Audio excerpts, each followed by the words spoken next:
here we are in the Malo 4T, listed with Boatshed Portsmouth.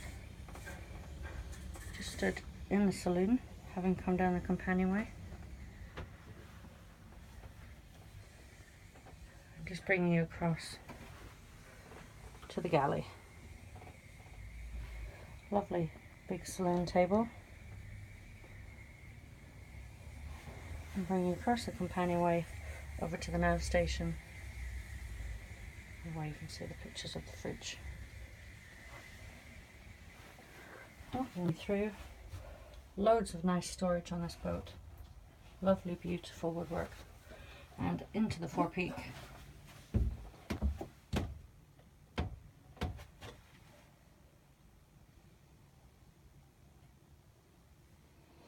I'll just spin you around, looking aft, with the heads on the port side.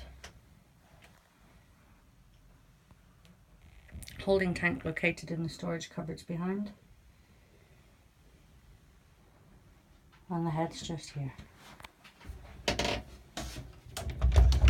Closing that door, bring you back into the saloon area. Obviously you walk through the cockpit over into the aft cabin.